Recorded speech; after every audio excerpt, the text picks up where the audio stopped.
¿Qué tal? Muy buenos días, tengan todos ustedes. Saludamos a toda la comunidad CUSEA y a todos los que nos siguen a través de la transmisión de Facebook. En esta ocasión, le damos la más cordial bienvenida a este webinar que organiza la Maestría en Economía, el Doctorado en Estudios Económicos y el Centro de Investigación de Teoría Económica, que se titula La experiencia china en las zonas económicas especiales y sus enseñanzas para el desarrollo regional del sureste mexicano. Y bien, quiero presentar a quienes nos acompañan en esta sesión.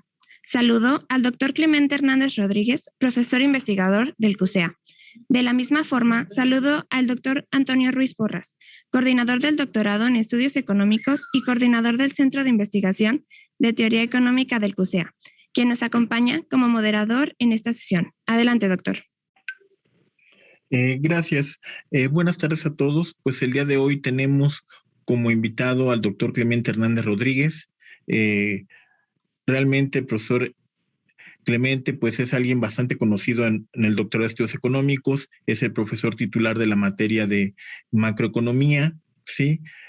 Además de sus intereses en esta área, también tiene intereses en lo que se refiere a la economía internacional, la economía institucional y en particular los estudios sobre la economía asiática, que es algo muy interesante porque pues en realidad yo creo que el futuro de la economía global pues está en Asia más que en otra región, ¿no? Entonces, pues la verdad es que las áreas del doctor Clemente pues son bastante interesantes, bastante reconocidas. A manera de antecedentes, podemos decir que el doctor, además de dar clase en el doctorado de estudios económicos y ser profesor del Departamento de Economía de aquí de la Universidad de Guadalajara, tiene estudios de doctorado en la Universidad de Arizona, estudios de maestría por el Centro de Investigación y Docencia Económicas y aparte tiene la licenciatura en el área de Relaciones Internacionales por la UNAM. Entonces, pues como se dan cuenta, pues hoy tenemos realmente un invitado que nos da muchísimo gusto que esté con nosotros el día de hoy. Uno de nuestros más expertos economistas reconocidos aquí en el CUSEA y además alguien que particularmente me da mucho gusto reconocer que tengo una amistad de muchísimos años con él. Entonces, pues, Clemente, pues muchísimas gracias por aceptar estar aquí con nosotros y pues te cedo la palabra. Muchas gracias. Muchas gracias, Antonio. Sí, realmente me siento en casa. Es decir, el CUSEA y el doctorado hicieron posible que yo me hospedara con ellos desde el 2015. ¿Verdad? Lo que les voy a platicar ahora es el resultado de una investigación que he traído a través de los años, que naturalmente tiene diferentes implicaciones. Los que me conocen como maestro probablemente estén esperando una modelación compleja, muchas griegas, econometría difícil. Pero en realidad lo que voy a hacer ahora más bien es algo parecido a lo que se ha popularizado en nuestra área, que es tratar de analizar los casos como si fuera un experimento natural. Es decir, dándole seguimiento histórico, tratando de ver qué ocurre en esa realidad, tomando en cuenta lo que esa realidad también lleva en sus peculiaridades. Y precisamente de eso quiero que hablemos en este momento. Vamos a hablar sobre la experiencia china con las zonas económicas especiales y sus enseñanzas para el desarrollo regional del sureste mexicano.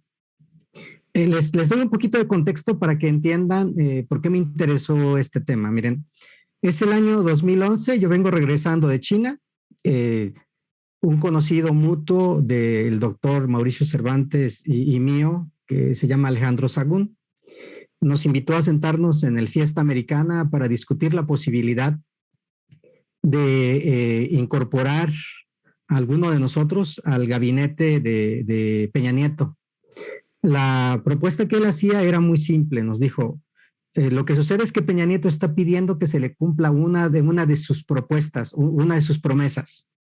Si tú vas a querer llegar a su gabinete, tienes que cumplir con una de sus promesas. Y Mauricio Cervantes y yo en aquel momento dijimos, bueno, como que una en especial va a ser demasiado limitado, pero hay varias que son transversales. Por ejemplo, el empobrecimiento de la zona sur-sureste de México parece estar anclado ya en antecedentes históricos que rebasan la capacidad de escapar de esa trampa en la que ellos se hallan. Y en ese contexto, Mauricio me comentó, oye, ¿por qué no tratamos de llevar el caso de los chinos que tuvieron mucho éxito con sus zonas económicas especiales? Digo, la más conocida de ellas es la de Shenzhen, la que está junto a Hong Kong. Pero en realidad hubo docenas de zonas económicas especiales. ¿Por qué no tratamos de llevarlo a que se aplique precisamente en los estados del sur-sureste? Y precisamente allí surgió esta idea. En aquel tiempo organizamos una presentación explicando de qué se trataban las zonas económicas especiales y por qué era buena idea llevarla a cabo, hasta dónde se podía llegar. Y ahí nos quedamos, ¿verdad? Ahí nos quedamos. Definitivamente resultó ser que Alejandro después se incorporó a las órdenes de Gerardo Gutiérrez Cadiani, que a la postre resultó ser la autoridad federal, el cabeza de la Autoridad Federal de Zonas Económicas Especiales. Y empezaron a hacer o intentaron hacer un cambio. Entonces, cuando a mí me dan la posibilidad de pedir fondos para un proyecto de investigación, precisamente lo que yo quiero ver es qué tan exitoso va a ser este proyecto que en su momento se conoció precisamente así como Autoridad Federal de Zonas Económicas Especiales y que tenía una ley que se emitió el 1 de junio del 2016 llamada Ley Federal de Zonas Económicas Especiales.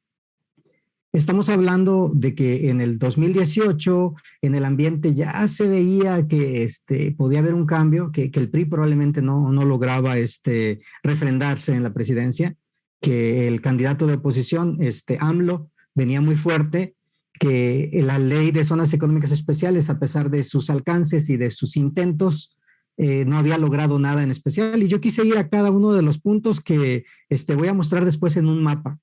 ¿De qué se va a tratar esta plática? Ya les di el contexto histórico de cómo me acerqué a este problema, ¿verdad? Es decir, a este problema, obviamente, si hubiera tenido datos para tratar de explicar cómo la institución de zona económica especial genera el crecimiento económico, lo hubiera hecho. El detalle es que a pesar de que lo intentamos hacer, el panel no nos dijo nada robusto. Entonces preferimos irnos por un análisis de tipo de economía política, un poco más descriptivo, de tratar de entender cómo se dio esto de las zonas económicas especiales y qué se podría aprender de ellos para tratar de apuntalar a esa zona sur-sureste, que es la zona con mayor rezago en empleo y la zona con mayores rezagos sociales. Entonces, precisamente de aquí es donde parte un artículo que publiqué en la revista México y la Cuenca del Pacífico, que precisamente está dividido de la siguiente forma. Hay una introducción, hay una explicación de qué se tratan las zonas económicas especiales, se habla sobre todo de la historia de cómo se establecieron esas zonas económicas especiales en la República Popular China, se habla del proyecto de ley y del intento de las zonas económicas especiales, se habla sobre el impacto potencial de que se establecieran esas zonas económicas especiales en el sur-sureste y finalmente se hace una serie de pensamientos conclusivos. La pregunta que siempre me ha movido a mí desde que tuve contacto con China en el 2004 es ¿cuáles han sido los principales impulsores para la República Popular China en lograr ese admirable crecimiento siempre por arriba del 7%, ¿no? Que en promedio es superior al 9% anual cuando lo tomamos desde, por ejemplo, los 90s hasta el 2020? ¿Cómo lo logró?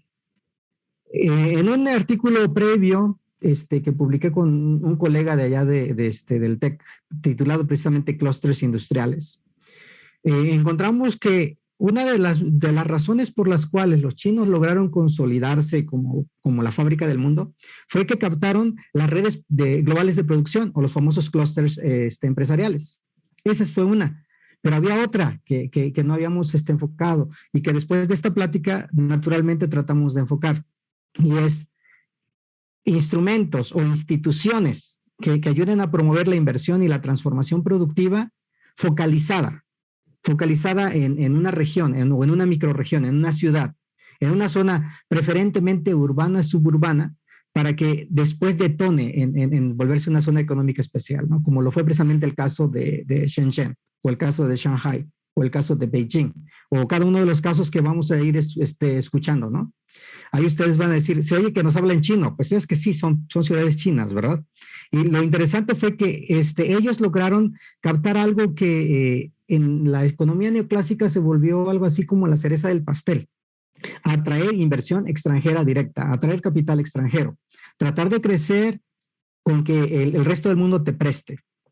La otra pregunta interesante de investigación que yo traía presente es qué nos pueden enseñar las experiencias que implementaron allá en la República Popular China cuando hicieron una propuesta fiscal primero o arancelaria de zonas económicas especiales para planeadores de países emergentes. Olvidémonos del caso de México.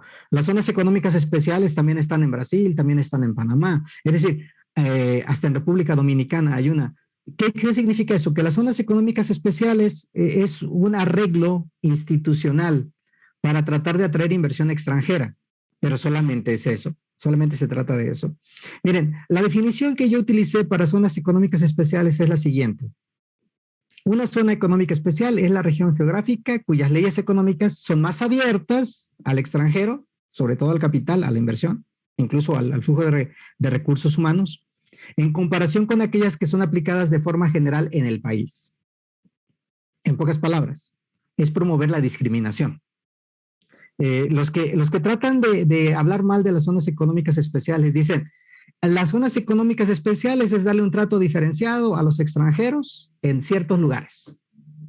Darles subvenciones o subsidios, darles la tierra regalada o hacer un contrato donde tú les vas a dar un subsidio directo a todo lo que tiene que ver con inversiones fijas y naturalmente eso, ¿verdad?, va a generar un comportamiento.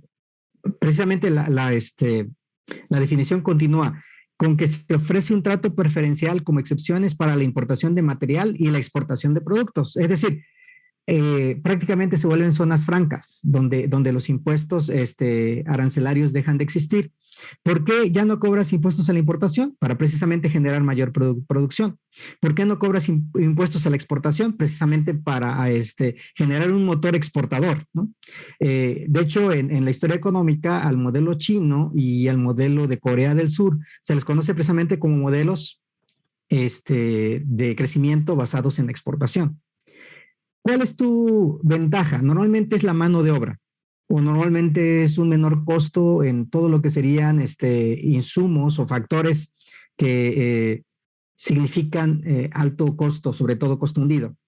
Algunas otras alternativas son excepción de impuestos durante los primeros años de operación.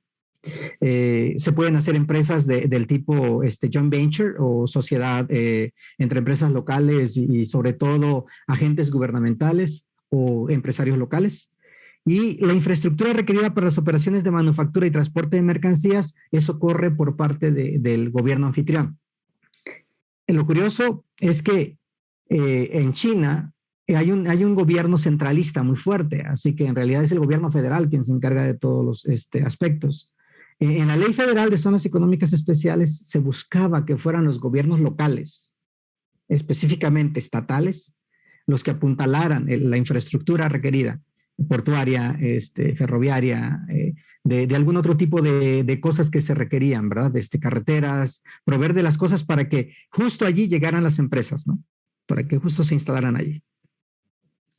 Precisamente en el artículo que les estoy mencionando, genero diagrama, ¿verdad?, de flujo. Respecto entonces, ¿a qué nos referimos con zonas económicas especiales y desarrollo económico regional? ¿Por qué esperamos que una zona económica especial o una excepción arancelaria o fiscal vaya a generar desarrollo económico regional? En esencia, este es el flujo. Mira. Primero buscamos espacios geográficos con incentivos, contrato preferencial fiscal para importaciones y exportaciones, o económicos, institucionales, como las sociedades conjuntas, los joint ventures, o infraestructura o servicios. Es lo primero que proveemos, ¿verdad? Nosotros ofrecemos eso desde la perspectiva del sector público. ¿Qué es lo que esto provoca? Que se atraiga la inversión extranjera, que se transforme la cadena productiva, que se cree empleo, que creo que ese es el primer resultado positivo de esto, resultando en bajo el escenario de que la primera etapa se supera, de que en realidad tenemos la inversión extranjera, se van a generar derramas de conocimiento, transferencia tecnológica, incremento en la productividad y naturalmente una derrama de ingreso que se va a traducir en crecimiento económico regional. ¿Y qué esperamos? En realidad, esto ya es más expectativa que realidad.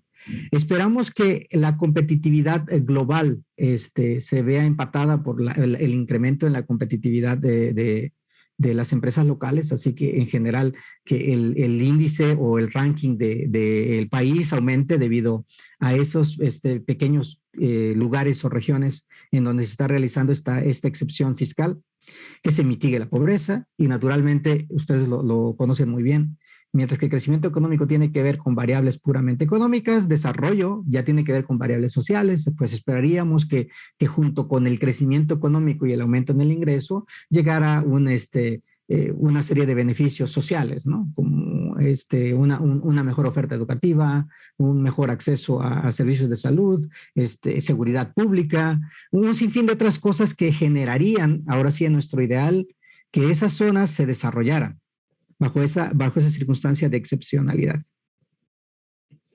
Hay muchos tipos conocidos de zonas económicas especiales, por si alguno de ustedes empezó a decir, oiga, esto se parece a esto, o se parece a aquello. Y es que miren, en realidad, las zonas francas, que son un espacio del territorio de un Estado-nación donde la legislación aduanera se aplica en forma diferenciada, o no se aplica definitivamente, no hay aranceles, por lo que las mercancías de origen extranjero pueden ingresar y permanecer o ser transformadas sin estar sujetas al impuesto local. Eso se llama una zona franca. Yo creo que el mejor ejemplo de zona franca para los que hemos ido para allá es Panamá. Esa es una zona franca. Por eso precisamente consigues cosas de diseñador y de marca en Panamá a un precio mucho más bajo que en otros lados, porque no te están cobrando un impuesto al valor agregado. Otras son las zonas de procesamiento de exportaciones. En estas se tiende a beneficiar a las empresas que añaden un valor agregado a los productos para ser exportados posteriormente, aunque puede incluir una zona para industria que no necesariamente exporta. Es decir, aquí el punto es que la zona tiene excepciones para abaratar importaciones, añadir algo, ¿verdad?, en la cadena de valor y luego exportarlo. Las zonas empresariales, que son zonas que por medio de incentivos fiscales y apoyos financieros buscan revitalizar una región. Eso también se vale, ¿verdad?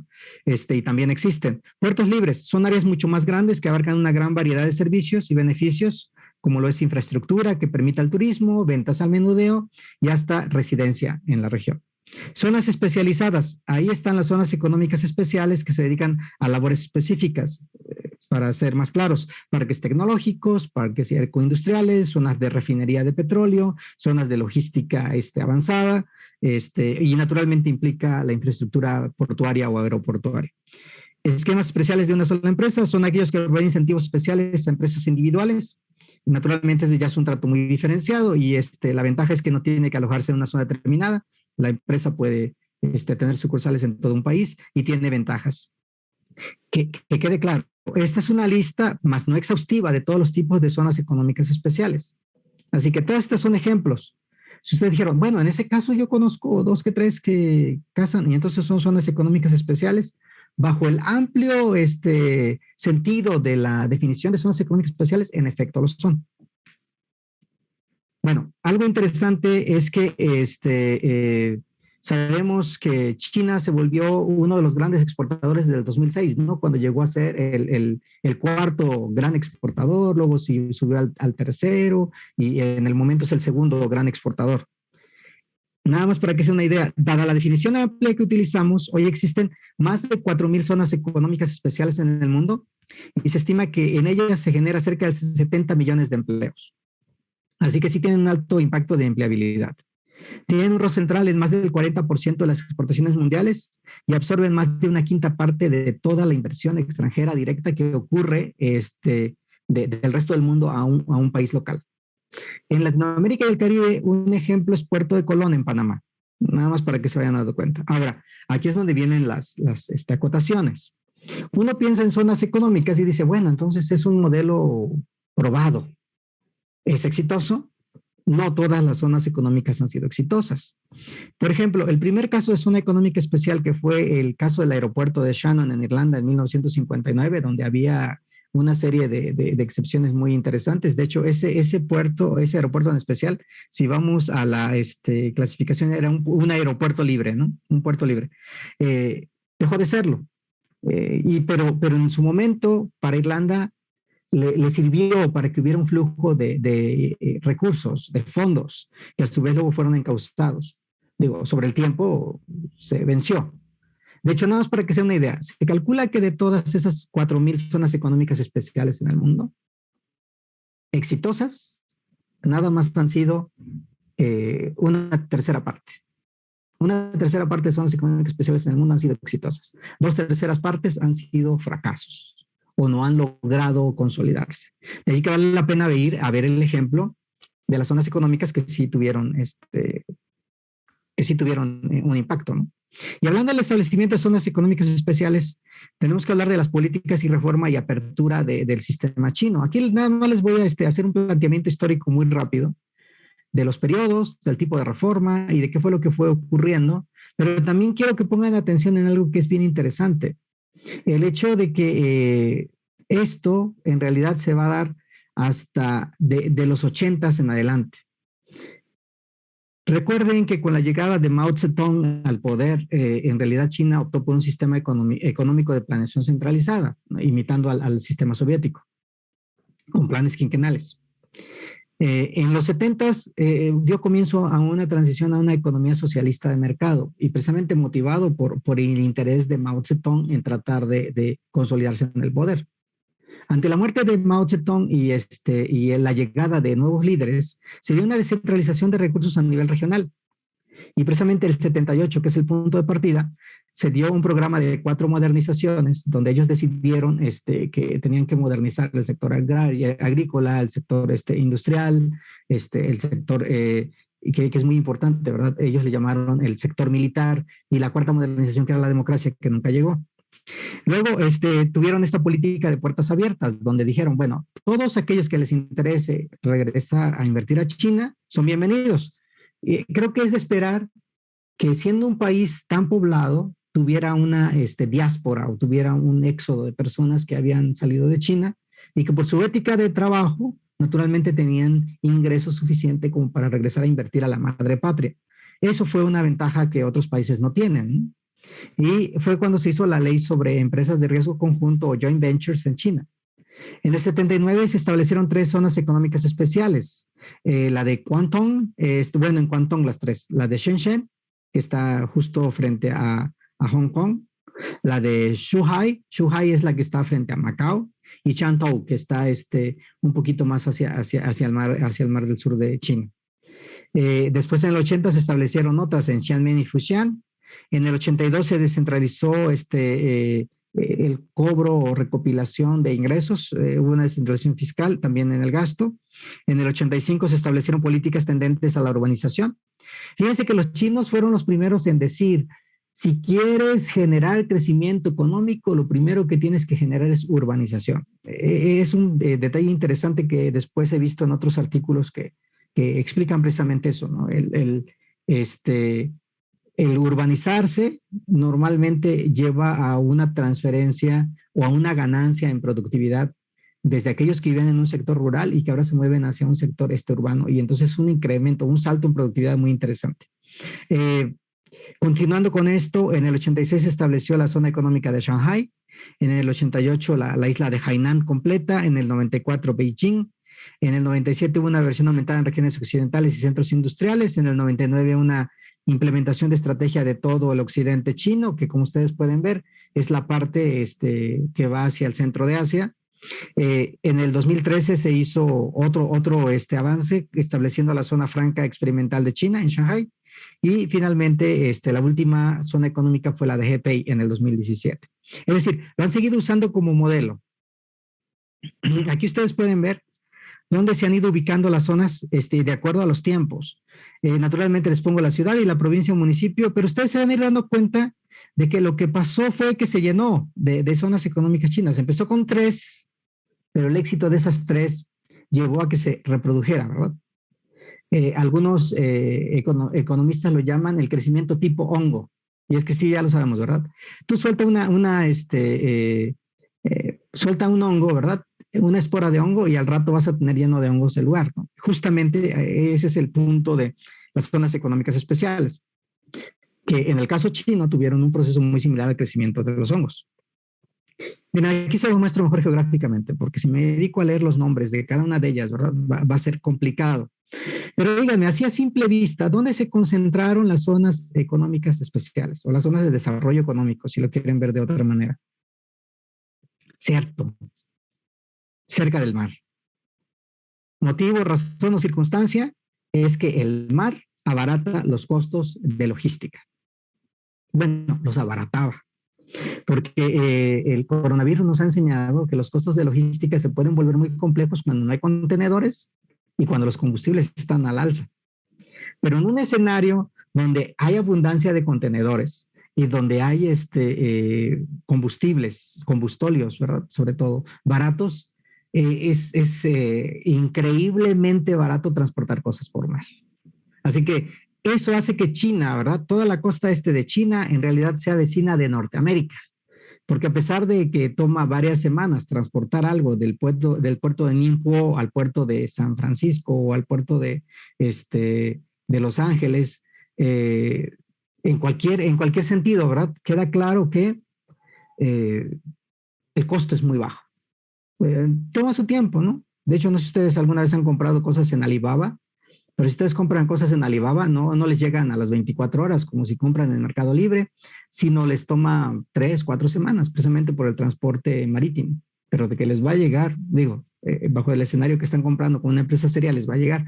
Entonces, eso fue lo que generó el detonarse de las regiones, ¿verdad? Si ustedes, ahorita lo voy a comparar con las regiones más importantes, espero que alcancen a ver allí la isla de Hainan, que está subrayada en morado, porque toda esa es una zona económica, pero después de la isla de Hainan y arriba de Filipinas hay una isla que los chinos consideran que es de ellos, pero los que viven allí dicen que son un país aparte, de hecho se llaman República de China, ¿no? O Taiwán.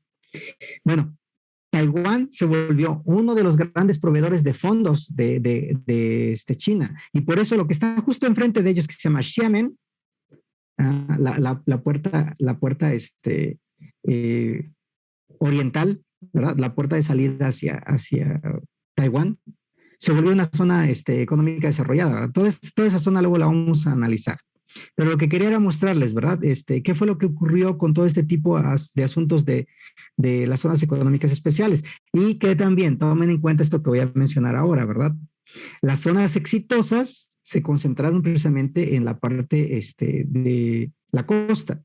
Y las zonas interiores, pues fueron zonas que simplemente ahí están, hay una ley, hay una intención, hay una disminución de impuestos, hay una infraestructura, pero simplemente no hay un despegue como lo plantea el desenvolvimiento de las primeras. Así que sí hay ciertas condiciones que son básicas para tomar la decisión de la ubicación de una zona económica especial, ¿eh? Nada más para que sea una idea de lo que logró este evento, la zona económica especial, les estoy mostrando unas fotos de lo que ocurrió entre el Shanghai sin zonas y el Shanghai con zonas. El cambio, ¿verdad? Que se da, el salto que se dio en urbanización y en servicios y en estética, ¿no? Nada más para que sea una idea de la capacidad que ellos lograron tener, ¿no? Y que naturalmente lo que algunas fue algo histórico, de repente se volvió una maravilla, ¿no? Y ahora, pues ya vemos a Shanghai como un escenario de películas importantes, ¿no? Como hasta los Transformers, ¿no? Que van a pelear a Shanghai.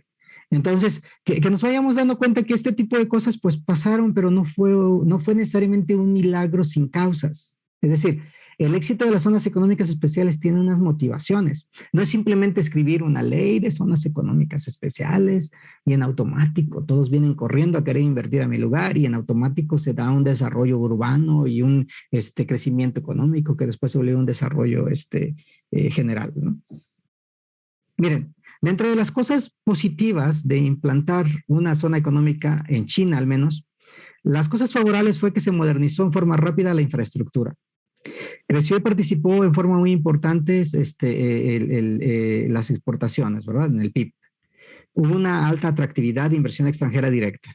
Se incrementó la productividad, entiéndase por productividad, producción manufacturera y de alta tecnología. más que producción de sectores tradicionales como el primario. Mejora en conocimientos de mercados internacionales, es decir, empezaron a hacer negocios y empezaron a aprender a negociar. Ayudó a consolidarse, sobre todo a las pymes, ¿no? Pequeñas y medianas empresas. Muchas de ellas, de las medianas, se volvieron grandes y muchas pymes evolucionaron a medianas. Generó trabajo, tanto para empleados como para emprendedores. Absorbió la migración del interior chino, que es mucho más pobre que la China oriental, ¿no? que es la China del Pacífico. Se generaron remesas que fueron enviadas a las zonas menos desarrolladas y por lo tanto se generó una bonanza, incluso en zonas que no tenían zonas económicas especiales. Desfavorables. La existencia de un Estado de Derecho vago, confuso y confidencial, sobre todo en un inicio y en algunas zonas donde todavía la burocracia volvía obscuro convertir a una inversión en un joint venture o que después no permitía que se diera un buen manejo, ¿no? de las ventajas fiscales que ofrecía, la compleja burocracia, el poco respeto a las autoridades del ámbito local, también eso se volvió importante. Normalmente, y eso es algo bien importante que quiero que vean. Una ventaja que tuvo China para implementar este socialismo de Estado fue que tenía un partido fuerte, el Partido Comunista Chino, y esa burocracia oficial del partido participa como observador permanente en el desarrollo de las zonas económicas especiales por encima de los burócratas locales, por encima de los decisores locales. Y eso, pues, se vuelve muy interesante porque de alguna otra forma el centro tiene poder sobre todas esas regiones, ¿no? Alejadas de Beijing, precisamente. Los capitales extranjeros, algunas se sienten inseguros en China por ser una nación con planeación central de corte socialista. Esto puede generar bajos montos de inversión en capital, el miedo a no vayan a expropiar, no vayan a hacer cosas raras, pero en realidad esa parte desfavorable se fue superando porque la mayoría de los inversionistas inicialmente eran de origen chino. Aumentó la desigualdad económica y social entre el este costero y el oeste chino, es decir, hubo de repente mucho ingreso en las zonas donde había zonas económicas especiales y producción industrial y el oeste que se fue quedando rezagado. Sobre todo que el oeste es menos Han. Probablemente ustedes hayan leído noticias de los uigur en el oeste chino, que pues los tratan como esclavos o que no les dan ciertos derechos fundamentales. Y la República Popular de China no está dispuesta a que ese tipo de críticas se emitan en forma pública. Todos conocemos que en China el uso de las redes está restringido, ¿no? Que hay ciertas palabras que el buscador no te va a dejar acceder, con la excepción de que tengas un VPN, ¿no? un Very Private Network. Entonces, en ese contexto, resulta interesante que utilizando datos del 2018, veamos la evolución del PIB per cápita en dólares a poder de paridad adquisitivo.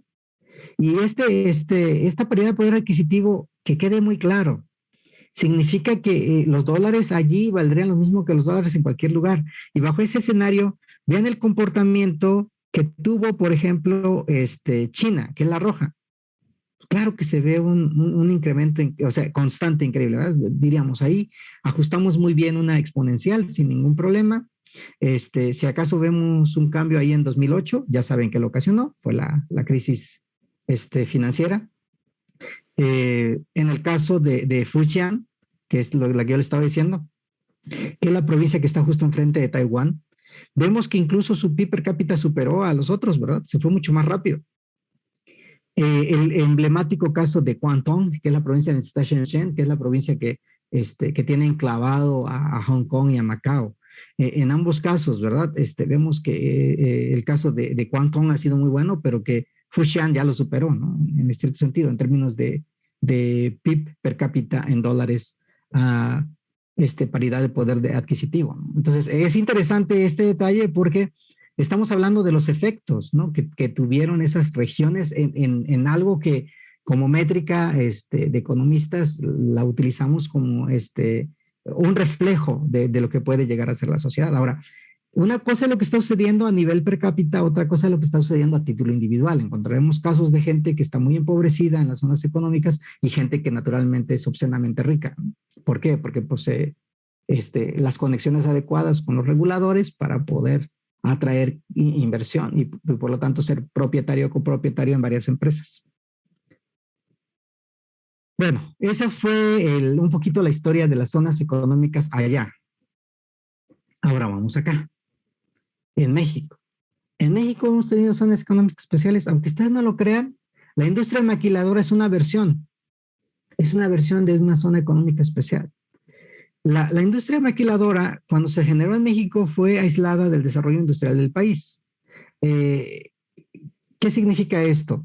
Significa que si el modelo maquiladora se hubiera llevado a cabo como se planeó originalmente, muy probablemente la industria maquiladora nos hubiera ayudado a generar marca propia, cadenas de producción propia y naturalmente nos hubiera llevado a competir en los mercados de bienes y servicios internacionales.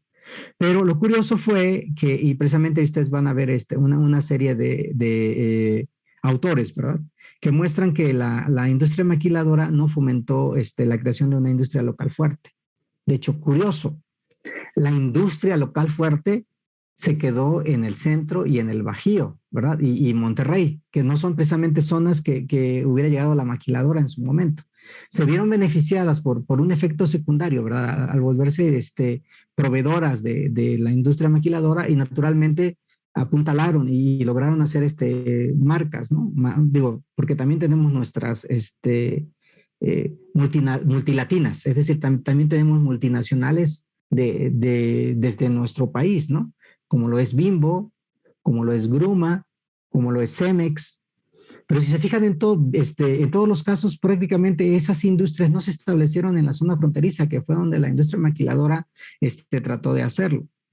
Ahora, esa dinámica del modelo maquiladoras, junto con el Tratado de Libre Comercio de América del Norte, generó dos Méxicos, dos experiencias de crecimiento. La de la zona centro y norte con un gran dinamismo y la del sur-sureste rezagado. Y ya lo sabemos, ¿verdad? Creo que la elección del 2006 nos mostró justamente eso, que si partíamos a México en dos, el México que tenía más posibilidades, el México del centro y del norte, se pintó de azul y el México del sur-sureste se pintó de amarillo. Ya sabemos muy bien que los amarillos después se convirtieron en guindas. Y entonces, en estricto sentido, por eso siempre ha habido una añoranza de parte del gobierno en el poder de tratar de beneficiar a la gente del sur y del sureste. De hecho, una de las últimas declaratorias que hizo AMLO fue precisamente que solamente gente que no entiende que los subsidios que se le otorgan al sur-sureste, específicamente a Guerrero, Oaxaca y Chiapas, son para el bien de la nación, van a seguir reclamando que por qué les damos tanto apoyo fiscal, ¿no? Porque ellos no contribuyen tanto como quitan. Entonces, en ese sentido, ni aún la industria maquiladora pudo acabar con este modelo, pero les cuento algo que es bien interesante. Los planeadores chinos, antes de comenzar a formular su apertura, sus puertas abiertas, decidieron venir a ver cómo había funcionado la industria maquiladora y estudiaron precisamente de qué se había tratado. Y dijeron, ok, se trata de que vengan, produzcan y se lleven su producción. Que en derrama nos dejen salarios o empleo. El problema es cuando tú decides darle permiso a esa empresa que también venda en el mercado local. Porque eso es exactamente lo mismo que pasaba en las haciendas porfiristas, ¿no? Les pagas en la tienda de raya. O sea, en pocas palabras, todo lo que ellos producen y sus salarios pírricos o no tan altos como podrían ser en sus países, no se ven derramados a la gente, sino lo que se ve derramado ahora son productos, ¿no? Y el mercado local los consume y entonces ya el que había venido a maquilar decide mejor producir localmente y ya no tanto exportarlo. Entonces, ese es el único detalle que los chinos vieron en la planeación mexicana y decidieron ellos no seguirlo, ¿no? O al menos no en un primer momento. Al menos extender un poco más ese periodo en el cual produces para exportar, no produces para luego venderlo al mercado local, porque sería lo mismo que pagarle con tu producto. Hay algunos determinantes que ayudan a atraer o inhibir la inversión extranjera directa. Estos son la estabilidad macro, la política comercial, la dotación de infraestructura adecuada en la región, las características de la fuerza laboral, la innovación y el desarrollo tecnológico, la estabilidad política de la región, la certeza jurídica y el respeto al Estado de Derecho, el ambiente de negocios y las instituciones de Estado. Eso es bien importante que lo conozcamos, ¿verdad? Porque a nivel subnacional los inversionistas suelen evitar entidades en donde estas características sean negativas. Es decir, ¿qué incentivo tienes tú a ir a Michoacán? si Michoacán carece de varias de las características que mencionamos atrás? No vas a ir a Michoacán. Así los salarios fueran los más bajos de toda la región, no irías a Michoacán, precisamente porque no tienes confianza, ¿no? Los inversionistas se rehusan a invertir en entidades donde hay amenazas latentes de que se pierda la certeza jurídica por periodos de ingobernabilidad, por problemas de seguridad, ¿vale? Que precisamente es por eso que estoy hablando de un caso nada más para ejemplificar. Ellos evitarían situaciones donde sus inversiones estuvieran donde no hay infraestructura necesaria, es decir, sí puedes producir, pero ahora saca la producción, es decir, no hay carreteras, no hay puertos, no hay acceso a los grandes hubs logísticos que después te van a permitir llevarlo al mundo. Y van en las comunidades donde no hay capital humano bien cualificado, también eso es cierto, es decir, tú quieres ir a un lugar, pero dices, no, aquí puedes pagar el salario que quieras, sí puedes pagar el salario que quieras, pero oye, la gente no es capaz de obedecer órdenes. ¿Por qué? Porque no tiene buena comprensión de lectura, o sea, no sabe nada de lectoescritura. Y en ese contexto, pues naturalmente se ve mucho más explotador el asunto, ¿verdad? Cuando tengas que poner supervisores que griten o que impongan a gente que además le estás pagando muy, muy poco salario. Son factores que merman el ingreso de la inversión extranjera a las regiones.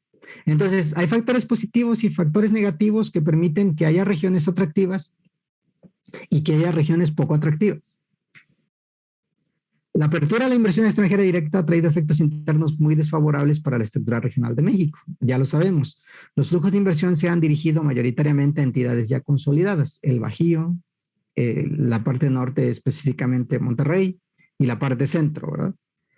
Agudizando la polarización entre regiones y mermando el desarrollo de varias entidades federativas debido a que no existía una estrategia clara para hacer atractivos los estados más rezagados. De ahí que ya entre el sureste, ¿verdad? Hablemos del sureste como Tabasco, Campeche, Yucatán y Quintana Roo. Estados que desafortunadamente en un primer momento se volvieron enfocados al petróleo.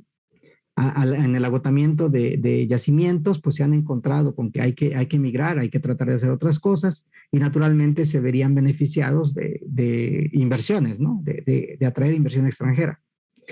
Además, algo bien claro es que en México prácticamente la producción industrial se realiza en forma regional y se consolida en lugares como Ciudad de México, Estado de México, Nuevo León, Chihuahua, Jalisco, que miren, nada más entre esos 5 tienen la mitad de toda la inversión extranjera directa.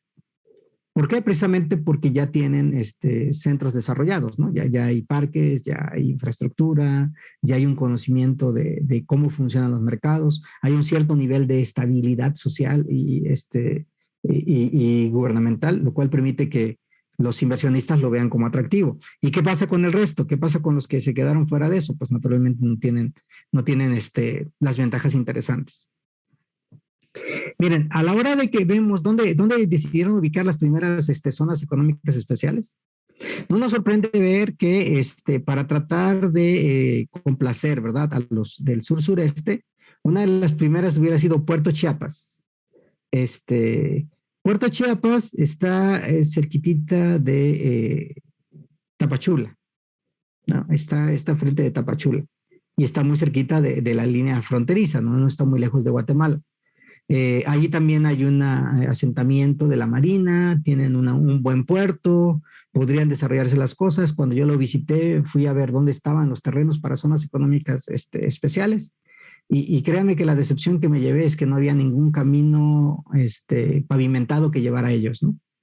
Que todavía tenían arbustos y que a pesar de que ya estaban designados en mapa y en todo, cuando me entrevisté con las autoridades locales no sabían del tema. Decían, pues dicen que van a hacer algo. Ya vimos que por ahí reservaron y ya acordonaron una zona, pero nunca nos han dicho qué va a pasar, ¿no?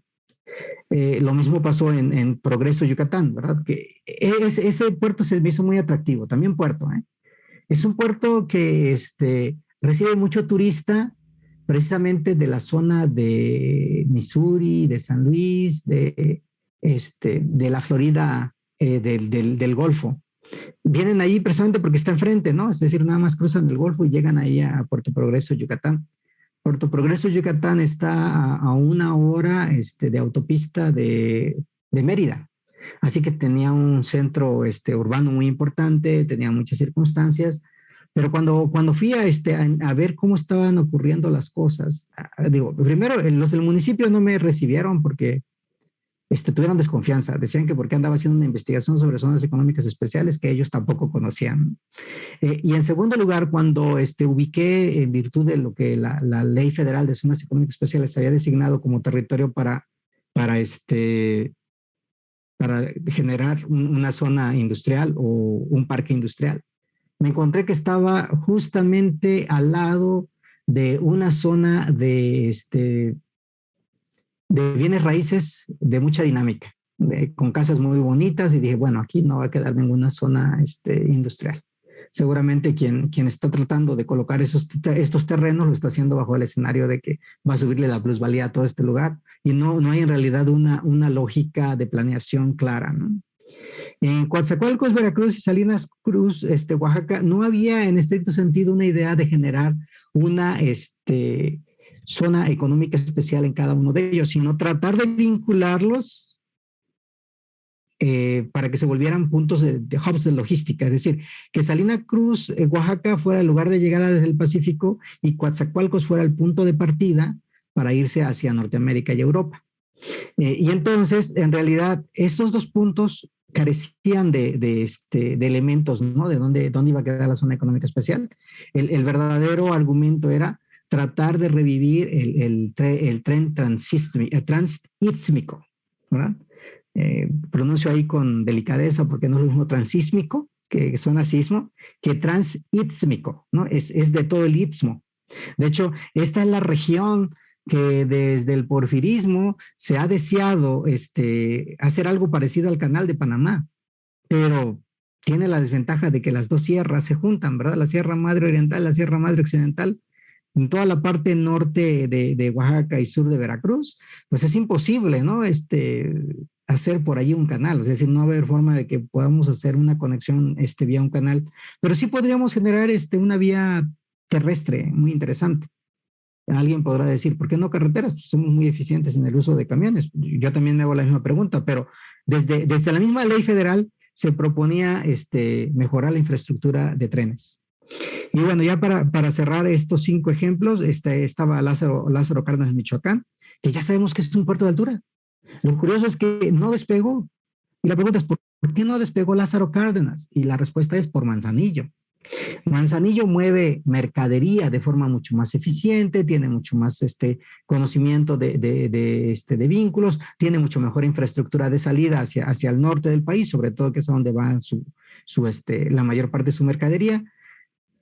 Y Lázaro Cárdenas, a pesar de que ya tiene una autopista que lo liga a Morelia o que lo liga al Bajío, en realidad nunca despegó. Y quisieron apuntalar nuevamente eso, el puerto de Lázaro Cárdenas. Esas son las que por ley se explicaron. Después por ahí propusieron otras 2, una en Champotón, en Chiapas, y la otra en Tabasco. Es interesante la de Tabasco porque precisamente esta ley que se promulga en el 2016 tenía la intención de iniciar primero con 2 de ellas, Progreso y Puerto Chiapas. Después ir con otras 2, Coatzacoalcos y Salina Cruz. Si eso pegaba, ya iban con Lázaro Cárdenas y después ya iban a ver qué hacían en el Champotón y qué hacían en la parte de Tabasco. Específicamente estaban pensando en la capital, ¿no? En Villahermosa, en centro.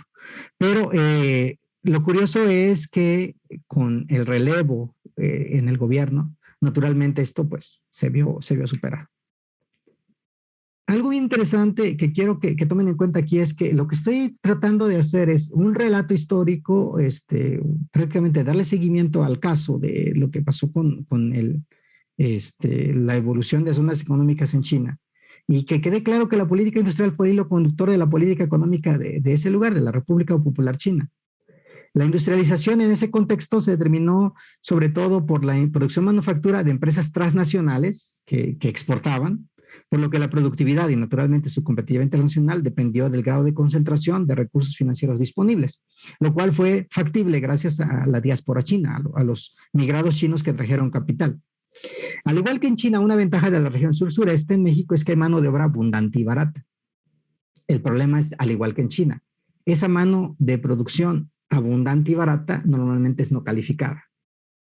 Y el detalle es que si tú como gobierno no das el incentivo de crear la infraestructura para que entonces haya atractividad a la inversión, además de todo este plan, ¿verdad?, de zonas económicas que implica ciertas exenciones fiscales o subsidios, va a ser muy difícil que se concrete, ¿no?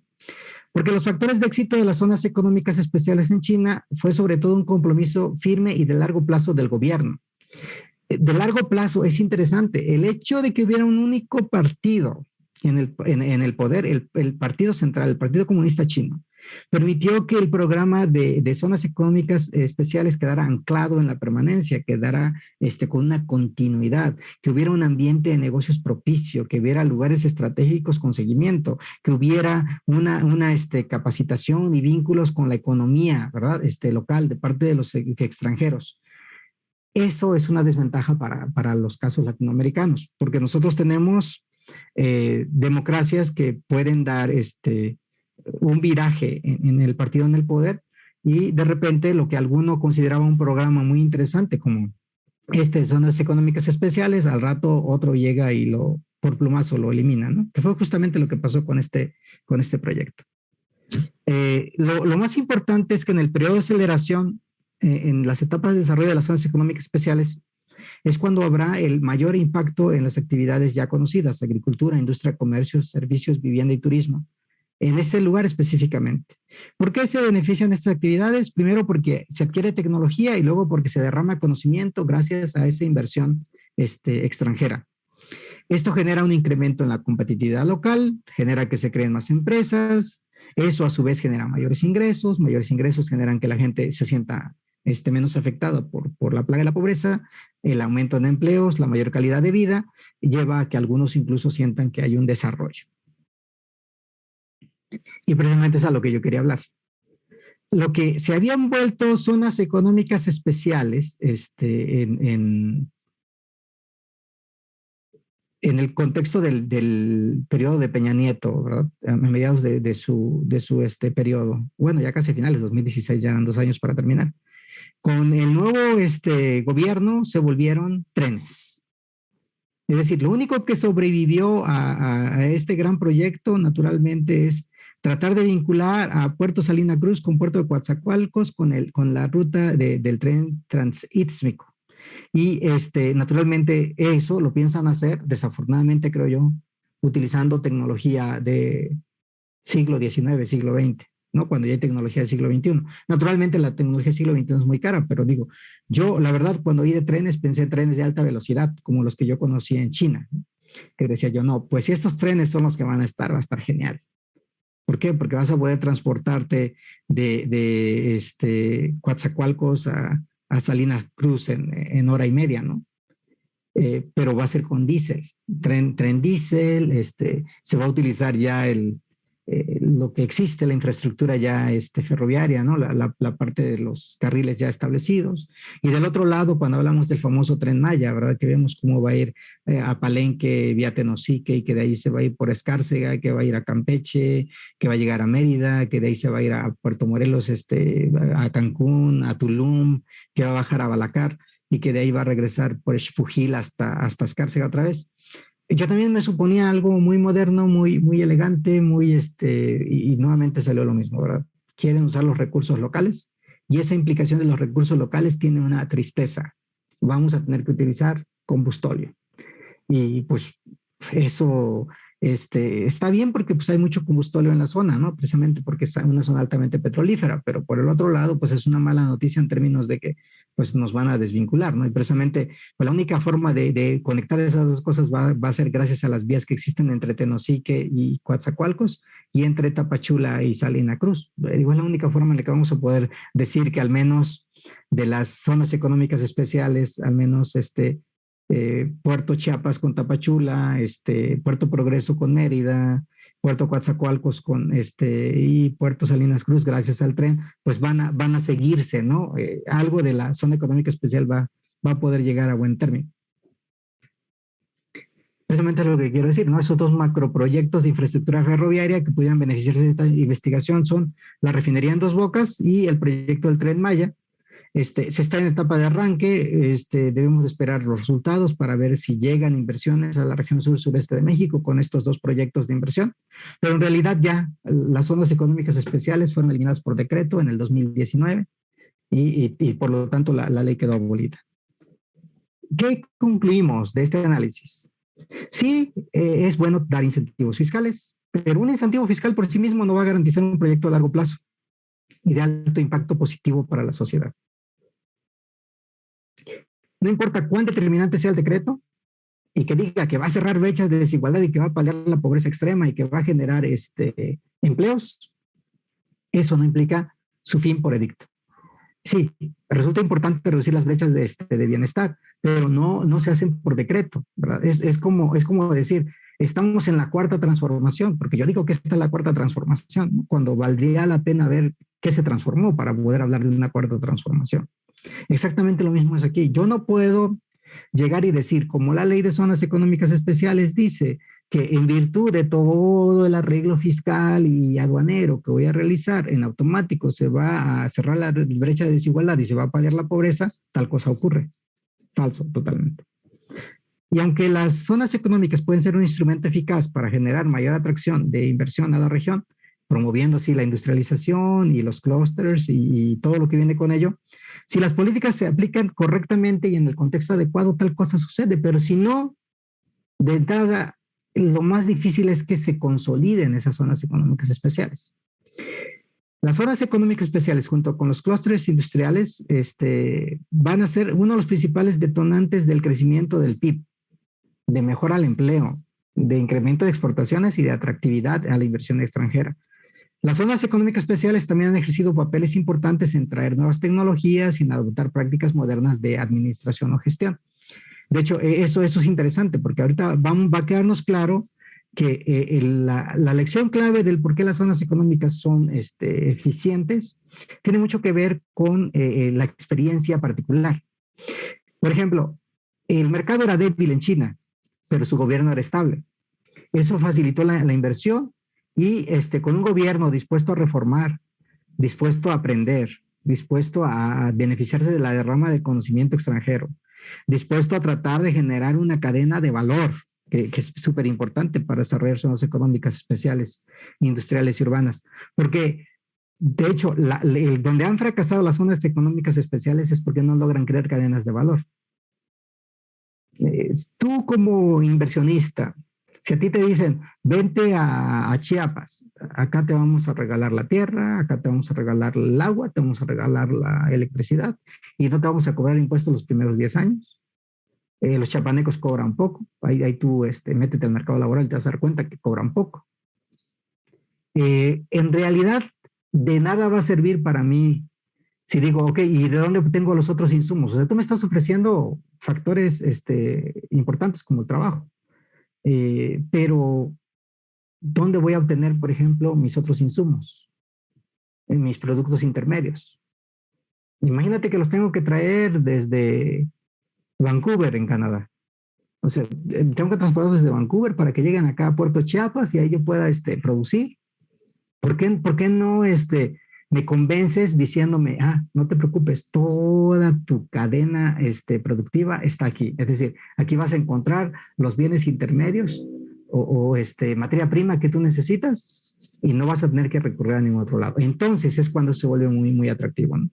Y precisamente el ambiente institucional, como mencionaba en un principio el doctor Antonio Ruiz, es fundamental. Las instituciones se vuelven relevantes en el estudio que vamos a realizar. Así que, si se quiere que las zonas económicas especiales sean eficientes, primero la economía debe reestructurarse para atraer esa inversión extranjera directa. Deben desarrollarse capacidades domésticas de manera independiente, no solo meterle capital local, ¿verdad?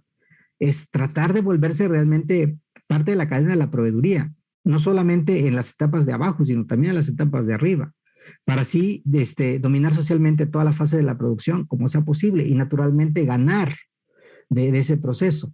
Exactamente lo que hicieron los chinos con el ensamble electrónico. En un primer principio, todos los dispositivos venían de Europa y Norteamérica. Pero en el tiempo pues ellos comenzaron a realizarlos, ¿no? Y ahora pues son uno de los grandes dominadores en el mercado de chips, por ejemplo. Entonces, pues ya no dependes de lo que los demás hagan, ya dependes de tu propia proveeduría. Los casos más exitosos en términos de zonas económicas especiales se han logrado donde hay una integración con la economía regional. Corea del Sur precisamente por eso pudo tener tanto éxito, porque logró una estrecha vinculación de proveedores locales con las empresas que después se volvieron transnacionales y se volvieron proveedores de la oferta mundial, ¿no? Del mercado global. Los principales desafíos de una zona económica especial en países emergentes, incluido México, están, entre otras, el pobre marco regulador institucional, es decir, una simple ley no va a cambiar las cosas, la falta de planeación estratégica efectiva. A mí me preocupó mucho cuando vi la implementación de esta ley y digo, yo ya auguraba un fracaso antes de que siquiera López Obrador hubiera decretado su fin, precisamente por esa falta de vinculación con los decisores locales. O sea, pensar que la autoridad federal de zonas económicas especiales iba a determinarlo todo y que ahí era donde tenía que írsele a sobornar o a corromper para poder obtener beneficios extras, generó una problemática muy, muy fuerte. Débil gobernanza y capacidad de ejecución también. Yo creo que eso ya se veía venir. De hecho, ese fue el argumento que dio López Obrador para no implementar zonas económicas especiales. Él dijo que no se estaban ejecutando, que era letra muerta, y que solamente estaban llevándose mucho del presupuesto. Así que para 2019 les quitó el presupuesto y después por ley los canceló. Además de que les mencioné algo, ¿no? La infraestructura inadecuada. O sea, si tú dices, yo voy a hacer una zona económica especial, por ejemplo, dices, la voy a hacer en Lázaro Cárdenas, Michoacán. Y hay una autopista que saca de Lázaro Cárdenas hasta Monterrey. Ah, ok. Hay un puerto de altura. Ah, muy bien. Entonces, ¿por qué no estará despegando? O sea, vale la pena ahí que veamos cuál es el problema en la gobernanza o en la ejecución o en la planeación que está fallando, porque ya tienes la infraestructura, ¿no? O sea, ¿por qué no está despegando ese puerto para volverse un puerto libre, ¿no? Como lo es Colón en Panamá. Y fíjense que yo esto sí lo dije y lo sigo diciendo. Cuando tú eres el que está llegando a ver la experiencia, por eso hablaba yo también de esto de la parte de la experiencia histórica se parece a un experimento natural. Cuando tú llegas viendo lo que ya hicieron otros, tienes una ventaja. Puedes aprender de lo que otros han hecho mal. Puedes aprender de sus errores para no cometerlos tú. Y puedes aprovechar sus virtudes para poder mejorarlos tú. Es decir, tienes una vista en retrospectiva. Puedes aprovechar las mejores prácticas que ellos tuvieron y configurar tu propia experiencia. Puedes utilizar su experiencia para precisamente cultivar beneficios más allá de los que ellos pudieron cultivar, ¿no? Es decir, superando sus debilidades y tratando de mantener o hasta mejorar sus fortalezas. En esencia ha sido el proyecto de investigación que tengo el gusto de compartirles, ¿verdad? Aquí ya pongo algunas referencias. Y pues si no hay nada más que decir de mi parte, pues esta sería mi presentación. Estoy listo para interactuar ahora con ustedes. Clemente, muchísimas gracias. Muy interesante la plática. De hecho, ya tenemos varias preguntas del público. Pero bueno, como siempre, yo las inicio las preguntas y haciendo las mías propias. Entonces, empiezo con la primera pregunta y ya luego doy paso a las preguntas del público. Mira, yo ahí me quedé con una duda. Estaba pensando en el desarrollo de Cancún en los años 70 en México. Técnicamente, pues eso fue lo que ocurrió, lo que estás diciendo, es una especie de zona económica especial porque era una región donde no había nada, ¿no? Si te acuerdas, Cancún era un lugar de serpientes, literalmente es el significado de Cancún, ¿sí? Y de repente a alguien se le ocurrió, bueno, no a alguien, sino quiero decir al gobierno de Luis Echeverría, se les ocurre con que es una buena idea tratar de promover el turismo y de crear una infraestructura turística donde realmente no existía nada, ¿no? En su momento el proyecto fue muy criticado y se le consideraba uno de los tantos elefantes blancos de esa administración. Pero paradójicamente, si lo pensamos hoy, a 40 años de distancia, pues lo que vemos es que algunas de estas condiciones se dieron, ¿no? O sea, hubo un gobierno relativamente estable, estamos hablando del PRI de los años 70, 80, 90. Estamos hablando de que tienes una zona, pues que de alguna manera se le pusieron marcos institucionales, se le exportó gente. Cualquiera que viva en Cancún sabe que la mitad son chilangos. Entonces, también eso, tienes un proceso de migración interna, tienes un proceso institucional, tienes un proyecto de largo plazo, tienes un gobierno estable.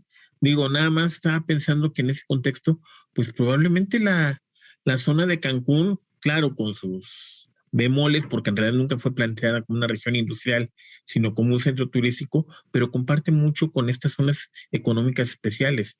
A lo mejor no se llamó así, pero de facto lo es, ¿no? Digo, nada más hay como comentario. Creo que sería interesante revisar la experiencia de Cancún para efecto de pensar en cómo promover las zonas económicas especiales en México, ¿no? Digo, nada más hay como creencia. No, y estoy de acuerdo contigo, Antonio. De hecho, es una zona especial en este sentido. Quizá no le podemos aplicar el término económico porque no lleva la finalidad productiva o de las finalidades que tuvo una zona económica especial en el caso chino, en el caso de la ley. Pero sí es una zona especial en términos de que se apuntaló los insumos importantes para generar la infraestructura y las instituciones, como tú dices, para generar un caso de éxito. Yo sí, en efecto, creo que como caso de éxito sí vale la pena mostrarlo y decir exactamente lo que pasó en turismo en Cancún puede pasar en industria en otro lado. Sí, exacto. Bueno, eso es, ahora sí me voy hacia el público, ¿no? Nos preguntan, ¿qué impacto provocaría en estados con rezago social del sur la zona económica especial en un contexto de riesgo compartido o zona franca en términos de empresarios locales y recursos humanos? Es una pregunta que nos hacen. Creo que lo que quieren es que ahondes un poquito sobre esto, ¿no? Sobre los impactos que provocarían en los estados con rezagos sociales las zonas económicas especiales en caso de implementarse. Mira, yo lo que sí creo es, quiero abordarlo desde una perspectiva mucho más multidisciplinaria a este asunto de los impactos que puede tener a nivel sociedad. Se ha comprobado, y especialmente en África, cuando se han tratado de llevar a cabo estas zonas francas en un ambiente donde la gente no quiere esa zona franca, donde la gente no está preparada para esa zona franca y donde los que están empeñados en que esa se vuelva una zona franca importan personal, como tú decías, se llevan a recursos humanos capacitados para darle un inicio, para darle la patadita de inicio a las zonas, desafortunadamente terminan mal, no concluyen bien. Sí se requiere tener un tejido con los locales, independientemente de su recurso humano. Digo, se puede capacitar a la gente, se puede vincular socialmente a la gente. El asunto es que también se resuelvan los problemas locales. Por ejemplo, pensemos en zonas como Chiapas, ¿no? Donde hay usos y costumbres. Si tú quieres poner una zona franca en donde hay usos y costumbres, si quieres cambiar su régimen de vida, vas a tener que realizar una capacitación de género, vas a tener que realizar una capacitación de otro tipo de detalles para que la gente entienda que una cosa son los usos y costumbres y otra cosa es este territorio especial en el cual tú piensas dar algún tipo de privilegios o de circunstancias especiales para que se apuntale. Definitivamente yo creo que, por eso decía yo, el hecho de pensar en zona económica especial y en pensar en cosa asegurada como exitosa es poco razonable. Los que han fracasado al tratar de implementar una zona económica especial, sobre todo zonas francas, donde lo que buscas nada más es que no haya impuestos de importación y de exportación, que prácticamente que quede un mercado libre, ¿no? Algo que querían hacer en Cancún al traer productos chinos y no cobrar ningún arancel, y también querían que de allí después se vendieran productos mexicanos y se vendieran hacia el exterior. Eso no tiene solidez. La falta de vinculación institucional, más tarde que temprano, resulta ser compleja y destruye a la misma zona. Desafortunadamente no es que no se haya planeado, y para mí era una buena propuesta Puerto Progreso, era una buena propuesta Puerto Chiapas, y no obstante no se concretaron porque no hubo recursos, porque todos estaban esperando mamar del gobierno, ¿no? Que querían una línea presupuestal directa, querían recursos para infraestructura y querían recursos para la agencia. Cuando tal cosa no llegó, no se hizo nada. Ya. Entonces, eso también me deja claro cómo es el sur-sureste en ese término de complicaciones sociales. Ya. Otra pregunta, mira, dice, ¿existe un estándar o un patrón en los criterios de decisión de los gobiernos sobre la selección de las zonas económicas especiales? Esto es desde una perspectiva global, no específicamente como ha ocurrido en México o China. Pues no hay un estándar. Yo cuando a mí me pidieron mi opinión respecto a cuáles debieran de ser los criterios para la elección de los lugares donde se podían implementar las zonas económicas especiales, porque ellos traían un criterio de empleabilidad, o sea, que se generaran empleos y de alta marginación. O sea, buscaron zonas donde hubiera alta marginación y donde hubiera poca empleabilidad formal, donde ellos a través de generar una inversión fueran a romper con esto. Yo les dije, creo que ese es el peor criterio de todos. Para mí, sería más exitoso hacer una zona económica especial en Reynosa, por su acceso precisamente a un mercado cercano como lo es Texas, que hacer una zona económica especial en Coatzacoalcos, ¿no? Donde lo más grande como polo económico que hay es el puerto de Veracruz, y de ahí en adelante pues que tiene salida al mar, pero en adelante para mí no tenía sentido Coatzacoalcos bajo la óptica de zona especial, sino como punto logístico para ligar el istmo de Tehuantepec. Es el único sentido en el cual uno dijo, bueno, está bien, lo aceptamos, pero no ha habido un criterio en realidad. Los chinos tomaron un criterio que a mí se me hizo muy interesante. Su criterio fue frontera con potencias occidentales. Pusieron su zona económica especial en Guantánamo, precisamente por Hong Kong, que era una colonia británica. La pusieron en Fujian, precisamente por Taiwán, que a pesar de que era chino, era independiente y tenía muy buena productividad. Lo pusieron cerca de Corea del Sur también. Allá pusieron una zona económica especial cerca de Corea del Sur. Y también se dieron cuenta que Shanghái siempre había sido atractivo, así que parece que la gente quiere Shanghái, vamos a modernizar Shanghái, y le pegaron. Pero sus criterios no fueron precisamente sociales, sino geográficos. Entonces, no hay un criterio. Yo lo que veo, por ejemplo, en el Puerto Colón, es que su verdadero secreto también es geográfico. De las pocas zonas especiales que hay en Brasil, también veo que su criterio es geográfico. Así que yo creo que sí, aquí la geografía y la economía sí debieran de ir muy ligadas, pero no hay un criterio o un estándar a nivel global o internacional. Ah, ok. Mira, otra pregunta dice, el hecho de que en China se hayan establecido las zonas económicas especiales en la costa ahora representa, entre otros, un riesgo por el cambio climático, como por ejemplo está el fuerte tifón que afectó la zona de Zhuhai en 2017, que afectó a las empresas ahí establecidas, daños físicos y por ende impacto económico negativo. Entonces la pregunta es, dice, me acabo de borrar. Entonces nuestra pregunta es básicamente de que sigue entonces siendo conveniente la zona costera versus otra zona para establecer las zonas económicas especiales en China, obviamente. Sí. No, y es que el gran argumento es el comercio, su logística es de puerto marítimo. Y lo único que hay que hacer es un buen manejo de riesgo. Administradores de riesgo deben entrar a la escena. La posibilidad de que haya un tifón, huracán o ciclón que venga, que inunde, que destruya, que colapse, eso debe tomarse como un riesgo y deben de buscarse soluciones en las finanzas a través de los seguros. Pero no hay todavía forma de mover mercancías más barata que por vía marítima. Así que donde quiera que haya forma de lograr un puerto y de tomar un barco, ese es el lugar ideal para abaratar costos. Ah, okay. De hecho, yo la otra vez estaba haciendo un cálculo con algunos estudiantes de comercio internacional.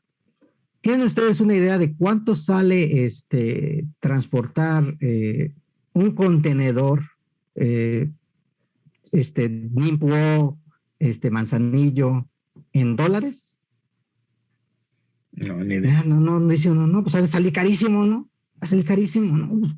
Un contenedor, que son varios metros cúbicos. $50 cuesta su transporte.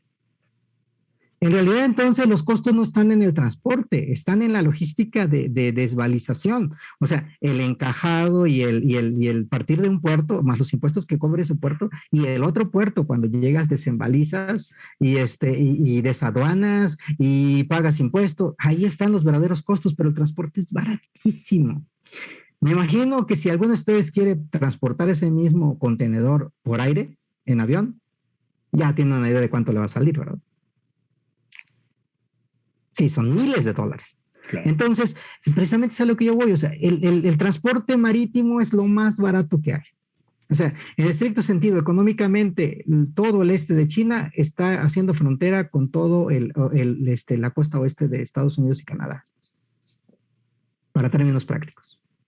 Así que si pudiéramos lograr eso con nuestros puertos en el Golfo y nuestros puertos en el Pacífico, también tendríamos una frontera económica maravillosa que nos permitiría entrarle a De hecho, yo lo comento ahorita porque mucha gente no lo ha visto, pero tiene un problema en la logística muy importante. Precisamente porque la mayoría de los contenedores que se enviaron a África y a otros lugares se quedaron allá porque la lógica de un contenedor es llevo cosas y traigo cosas. Porque si yo llevo un contenedor, llevo de cubrebocas a Tanzania y no traigo nada, el contenedor se queda en Tanzania. El problema es que ahora yo lo quiero otra vuelta en China para enviar otras cosas de China. Pero no me costea traerlo de Tanzania vacío. Entonces, muchos contenedores están en el mundo y no están en donde está el centro logístico, que es China, y ahí es donde México podría utilizar su posición geográfica, estratégica, para tratar de meterse a la logística marítima. Realmente tenemos cerca muchas cosas, ¿no? Y podríamos ayudar a desplazar productos agrícolas y de alguna manera. Yo recuerdo mucho que alguien me decía, ¿por qué no yo te traigo a ti artículos electrónicos y tú a mí me mandas aguacates y mangos? Y la respuesta era porque los aguacateros y los de mango no le den ganancia a tu mercado, ¿no? Entonces, pero sí se podría, es decir, podríamos lograr asegurar pues el transporte marítimo a través de mandar y recoger y pues evitar que ahorita haya un déficit de contenedores o un problema en la logística. De hecho, ya se dijo, ¿no? Esperemos que en el Buen Fin hayan aqueles llenos. Porque lo peor que podría pasar es que haya ofertas y no haya productos, porque no llegaron por falta por problema logístico. Pues va a ser interesante lo que va a ocurrir. Sí, es cierto. Mira, otra pregunta dice, ¿hay algo parecido al ciclo de vida del producto aplicable a las zonas económicas especiales? Intuiría que hay un surgimiento de la zona, un crecimiento y tal vez una maduración, lo cual podría llevar al fin de la zona económica a través del tiempo. En este caso, es decir, ¿potencialmente pueden desaparecer las zonas económicas especiales? Sí pueden desaparecer y de hecho algunas sí lo han hecho. La de Shannon en Irlanda maduró y como no tuvo ninguna alternativa la desaparecieron, es decir, era un puerto libre y dejó de ser el puerto libre, no tuvo sentido seguir bajo ese concepto. Debió de haber evolucionado. Lo que ha ocurrido en Shanghái, especialmente, Shanghái es un ejemplo emblemático, es que dejó de ser zona económica especial para volverse zona de libre comercio. Es curioso el término, pero lo que quiere decir es que ahora está evolucionando a las finanzas, está evolucionando a otro tipo de servicios. Ya no se quedó en la parte de la manufactura electrónica o la manufactura de alto valor agregado. Se está moviendo y ahí es donde, ¿por qué lo están haciendo? Porque quien quiera ustedes que haya concluido que es como una S la vida de este tipo de arreglos institucionales tenía toda la razón. Es decir, hay un proceso de inicio, hay una trampa en la cual puede que no salgas. Si sales de esa trampa, entonces empieza un proceso de despegue, crecimiento, consolidación, maduración. Y si no tienes nada más, ya no tiene sentido la zona económica especial. Tienes que buscar un nuevo modelo. Y en efecto, lo que los chinos hicieron fue cambiar el modelo de la zona económica. Ah, ok. Bueno, tenemos otra pregunta, creo que ya solo vamos a dar tiempo para la última. Vamos a dar prioridad a otra persona que nos preguntó, porque para cambiar un poquito. Dice que en el caso del estado de Guerrero, dice que si podría ser viable una zona de desarrollo económico, como en su momento fueron los tigres asiáticos y la China misma en sus inicios. O sea, Sí, sí es posible. De hecho, yo siempre he dicho, no sé por qué andan buscándole, eh, se dice en Veracruz, le andan buscando patas a las serpientes cuando no tienen. En realidad, el lugar obvio para detonar Guerrero es el puerto histórico de Acapulco. Claro. Ese es el lugar, es puerto, es un lugar ideal para entrada y salida de mercaderías. Cierto, se abocó, su vocación se volvió el turismo, pero si recuperaran esa otra vocación logística de puerto, pues es ideal. Es decir, el gran detonador de Guerrero es Acapulco. Y si alguien me dice, no, espérate, es Iguatanejo o Ixtapa, ¿no? Y yo diría, sí, en un contexto en el cual toda esa zona, desde Lázaro Cárdenas hasta, hasta Ixtapa, se juntaran y volvieran ahí una zona industrial que además del turismo tuviera otro, otro interés otra vocación, naturalmente eso beneficiaría, matarías a dos estados de un tiro, ¿no? Michoacán y Guerrero al mismo tiempo. De ahí en adelante yo no veo, por ejemplo, Chilpancingo lo conozco y yo sí no le veo una vocación productiva. Alguien por ahí hablaba de cuestiones sociales, es indudable que en cualquier momento te cae Guerreros Unidos y te cobra piso. Hay un sinfín de detalles, pues, que vale la pena moderar antes de hablar de eso. Pero claro, cualquiera de las regiones del sur, sureste, podría volverse un tigre asiático. Nada más necesita los líderes que tuvieron los tigres asiáticos, las instituciones que tuvieron los tigres asiáticos y la infraestructura que crearon los tigres asiáticos. Ya. O sea que de momento no vamos por los caminos del sur, ¿no? Entonces. No. Vámonos para el norte. Sí. Ok. Oye, pues realmente, mira, curiosamente ahora sí tenemos más preguntas, pero lo que creo que ya no tenemos es tiempo, mi estimado. Entonces lo que voy a hacer es que te voy a proporcionar por ahí la lista de las preguntas que nos quedaron pendientes, ya sea para que si gustas contestarlas luego en el chat, pues para que la gente se entere de las respuestas, ¿no? Porque sí, realmente como siempre has tenido mucho rating y realmente se ve que la gente ha estado muy interesada con este tema. Entonces, pues, pero pues como siempre también tenemos una restricción temporal en lo que es nuestro periodo, ¿no? Entonces, pues en ese contexto, pues sobra decir nuevamente muchas gracias por el seminario, muy interesante. Ha habido mucha participación, como te decía hace un momento. De hecho, siguen llegando mensajes y felicitaciones. Pues te agradecemos nuevamente tu participación, tu disposición para estar en este seminario y también, pues como siempre, reiterarte que eres bienvenido para volver a presentar aquí en esta tu casa, el doctorado de estudios económicos me refiero, para otros seminarios que seguramente sean nuevamente interesantes sobre tus temas de investigación.